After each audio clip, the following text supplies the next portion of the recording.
Hey everyone, Mark's here.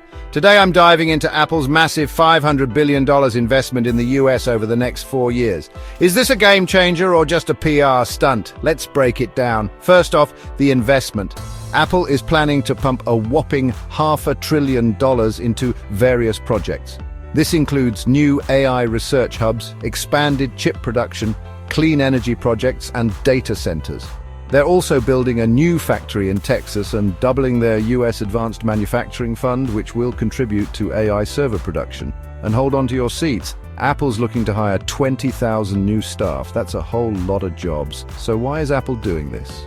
Well, there are a few motivations. One big reason is AI. Apple is currently behind competitors like Google and Microsoft in the AI race.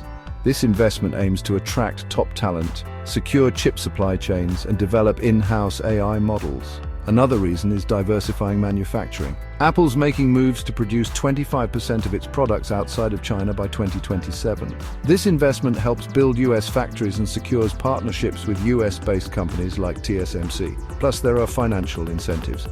Investing in the US means tax breaks and government incentives.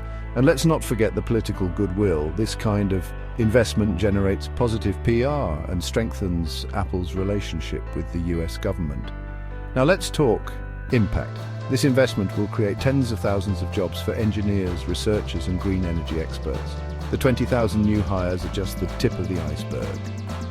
Local production and proximity to talent can accelerate Apple's innovation cycles. Faster innovation means better products for us, right? And local production could potentially reduce shipping and import fees, which might impact product prices down the line. But there's a risk. Apple's bet on US stability could backfire if the political or economic landscape shifts dramatically. It's a high-stakes move.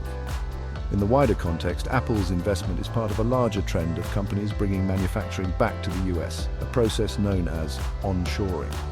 But while Apple is investing big, other companies like Starbucks are cutting costs and reducing staff. This highlights the diverging fortunes of different sectors. So is Apple's $500 billion investment a game changer or just a PR stunt? Well, it's a mix of both. On one hand, it's a strategic move to boost AI capabilities, diversify manufacturing, and create jobs. On the other, it's a smart play to earn political goodwill and financial incentives. Only time will tell if this investment pays off. That's it for today. If you found this breakdown helpful, give it a thumbs up and consider subscribing for more tech insights. Thanks for watching, and I'll catch you in the next one. Peace.